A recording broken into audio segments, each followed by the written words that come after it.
Hello everyone, welcome back to my channel. आज हम पढ़ेंगे जनरल इंश्योरेंस क्या होता है और उसके टाइप्स। जनरल इंश्योरेंस वो इंश्योरेंस होता है जो हम अपनी लाइफ के अलावा जिन चीज़ों के लिए इंश्योरेंस लेते हैं वो हमारा जनरल इंश्योरेंस के अंडर आते हैं। ये हमें प्रोटेक्ट करता है किसी भी डैमेज, किसी भी लॉस या किसी भी थेफ्ट के अगेंस्ट जो हमारी वैल्यूबल चीज़ें होती हैं उनका जो हमने इंश्योरेंस ले रखा होता है। जैसे इसमें एग्जांपल कौन कौन से हैं? Motor insurance, health insurance, home insurance, crop insurance, ये सब किसके एग्जांपल हैं? जनरल इंश्योरेंस के। तो स्टार्ट करते हैं मोटर इंश्योरेंस से। मोटर व्हीकल एक्ट 1988 के अकॉर्डिंग इंडिया में जितने भी व्हीकल्स रोड पर चल रहे हैं उनके लिए ये मैंडेटरी था कि आपको इंश्योरेंस लेना ही लेना होगा, चाहे वो कार हो, चाहे वो टू व्हील व्हीकल हो या कोई भी कमर्शियल व्हीकल हो, उसके लिए आपको इंश्योरेंस लेना ज़रूरी होगा। हेल्थ इंश्योरेंस क्या होता है?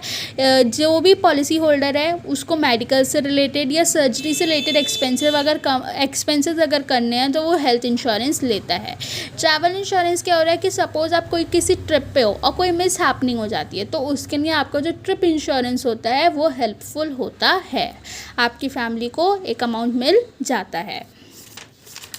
अब आता है हमारा कमर्शियल इंश्योरेंस या जो बिजनेस रिस्क को हम कवर करने के लिए लेते हैं। एक आता है हमारा मैराइन इंश्योरेंस। इसमें हमारा शिप जो हमारे कार्गोज होते हैं उनको डैमेज के अकॉर्डिंग डैमेज के लिए प्रोटेक्ट करने के लिए हम क्या लेते हैं? मैराइन इंश्योरेंस लेते हैं। ये किस में आता है? सेक्शन 3 मैराइन एक्ट 1963 के अंडर आता है।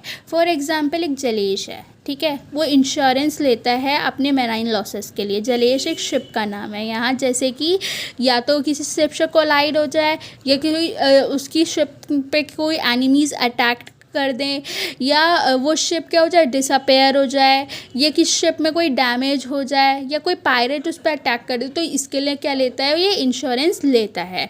इसमें हमारा जो शिप के लिए इंश्योरेंस होता है उसको हम शिप और हल इंश्योरेंस कहते हैं।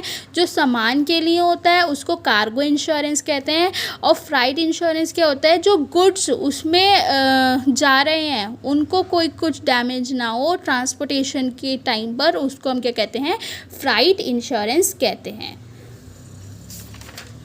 अब आते हैं हम फायर इंश्योरेंस। फायर इंश्योरेंस में क्या है? फॉर एग्जांपल अगर आपकी कोई भी चीज़ कहीं भी दुकान में या किसी सामान में आग लग जाती है तो उसके लिए हम क्या लेते हैं? फायर इंश्योरेंस लेते हैं। ये कितने साल के लिए होता है? 1 साल के लिए होता है। इसका प्रीमियम या तो आप एक साथ दे दो या इंस्टॉलमेंट में भी दे सकते हो। कंडीशंस क्या होती हैं कि आपको एक्चुअल लॉस होना चाहिए। ये नहीं है कि आग लग गई है और आपको इतना ज़्यादा लॉस नहीं हुआ है तो आपको नहीं मिलेगा प्रीमियम, इसलिए एक्चुअल लॉस होना चाहिए। और फायर जो होती है वो ये नहीं है कि आप ज़बरदस्ती अपने आप आग लगा दो और फिर इंश्योरेंस कंपनी के पास जाओ कि हमें इंश्योरेंस दे दो, ऐसा नहीं होगा। जो फायर होनी चाहिए वो एक्सीडेंशियल होनी चाहिए, इंसिडेंशियल नहीं होनी चाहिए। हेल्थ इंश्योरेंस क्या होता है? कोई इंसान है वो उसको कोई बीमारी हो जाती है, उसकी सर्जरी होनी है, उसके लिए आपको जो लेने होते हैं वो हमारे कौन सा होता है? हेल्थ इंश्योरेंस होते हैं। Thanks for watching this video. Do subscribe my channel.